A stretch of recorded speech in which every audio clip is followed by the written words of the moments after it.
are.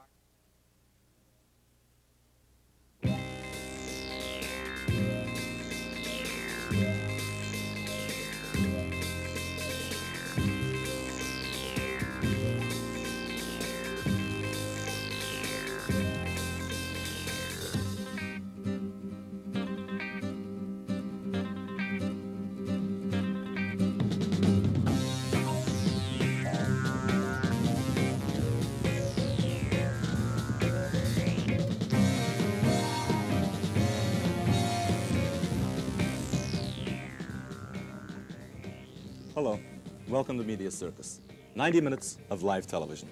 I'm David Hamblyn, and with me are Ken Sobol and Shelden Greenberg. We're going to be watching and talking about television as it happens, and this is where the circus comes in. Behind me are 12 monitors all tuned to different TV channels. In fact, in Toronto, there's a wider variety of broadcast television than in any city in North America. As well as local broadcast television, we're going to bring you special features and news from around the world. If you've ever wanted to watch the news from Nigeria, well, you can find it here on Media Circus. We'll also be bringing you guests, and one of tonight's guests is Tony Musante, the star of Toma. I'll be back later to talk about The New Land, one of this season's pioneer shows. In the meantime, what's on television, Ken? I'm an intellectual. I never watch television. Of course not. Actually, I do watch television every now and again, and so does Shelden and even David. Even I. And the question that David asked is really the question the Media Circus is here to try to answer. So let's answer it. Okay, let's have a look. Now, right now, at approximately 2 minutes after 8 o'clock on Wednesday, September 18th, this is the total visual environment provided by television in Toronto. Before we start talking about content, Shelden, let's look for a second at what we're seeing, at the visual images that we're getting. What exactly are we seeing now? Looks like a bunch of picture postcards. There really is very little action. I count 1, 2, 3. Almost all the channels have talking heads. Their head just disappeared. But mostly it's quite static, and that's the surprising thing when viewed as a totality. I think it's different when we hit the half hour or the hour mark and the commercial start, but for the moment, not right. We're just getting into the shows now, as you can see, and what we've got mostly are people sitting there. On City, we've even got lettering going across, so people can read their television. There are several channels, as a matter of fact, where people can read their television in commercials and in City with a character generator. But look at the way the shots are set up now. Just from that point of view, we have, at this point right now, not a camera moving. Nothing. There isn't a truck, there isn't a dolly shot, there isn't anything here. Has one come on? Well, the way it stands now, there's literally no motion. Everything is shooting dead on. And this is the result now, at this moment, of 80 years of motion picture and television experience, of millions and millions of dollars and thousands of people working to bring us what are essentially 12 still photographs. We'll have to come back and look at it later and see if there's other times during the broadcast schedule where we do get a lot of action. Right. We don't want to belabor this point too much now. We will be belaboring it at length over the next 6 months. Right now, Shelden, I think you ought to tell people where we are. Okay. We are not in a studio. That's the first thing to remember. A studio is an artificial sort of an environment.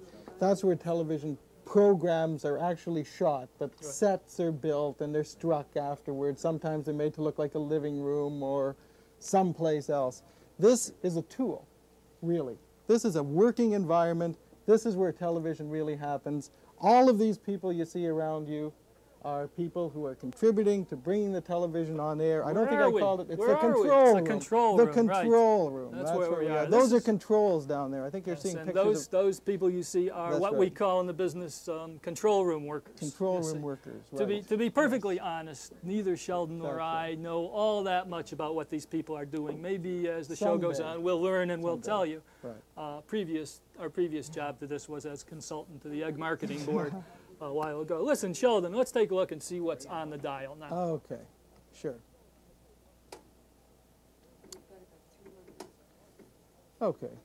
The first thing that I notice as I'm watching television as a whole, as the pictures are going through, is that there's only 3 programs on right now that are new programs that have been produced for television. And those are on the 3 American networks, which are really fighting it out tonight. Right. Well, all the rest of the stuff is is perhaps we could call it film. Yeah, Channel 9 has a movie, Channel 11 has a movie.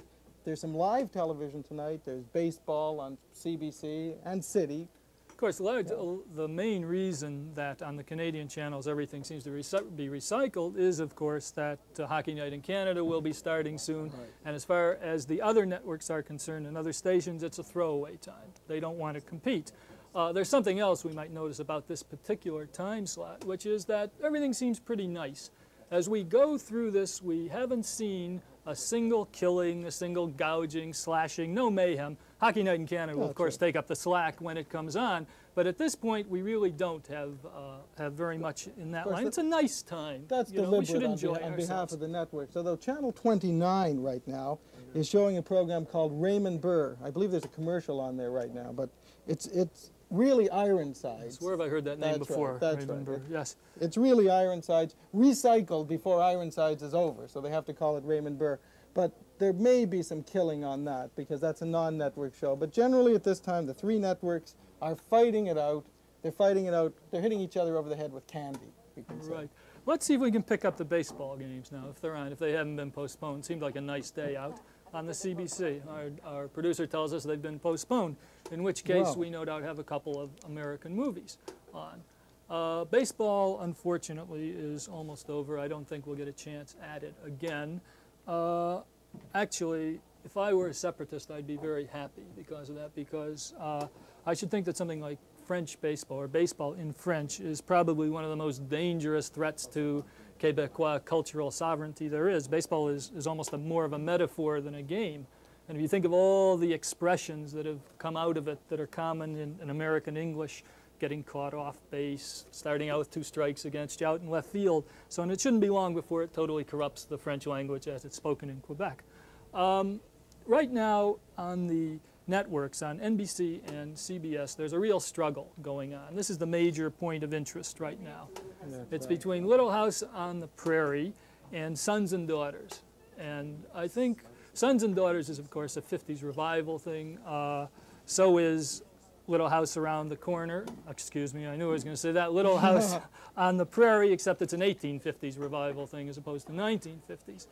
Let's take a look at it now and see what it's going on. Laura, you take the lunch pail. Remember to bring it home. And the cloth. Well, everybody's all set for school. Now, don't dawdle it. I don't want you to be late the first day, all right? Be good girls. We will, Ma. All right, on your way. Have a good time.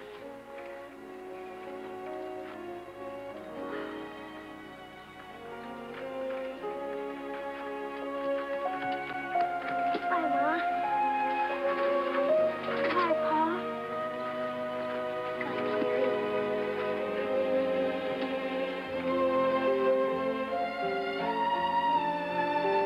A lot of goodbyes for somebody who's going to be home for supper.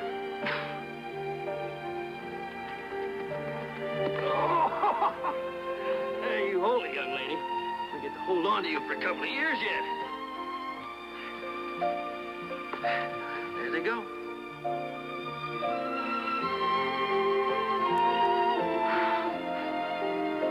Charles, you look so small.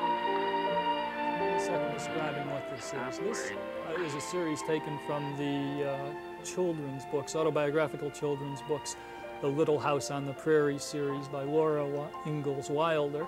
They are marvelous books, but there's already a considerable amount of controversy about this show.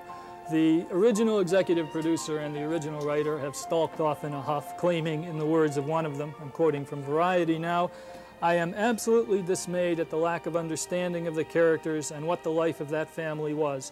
I found a tremendous disregard for the integrity of what were and are classic books. This is not the series that we designed for TV." So let's look again.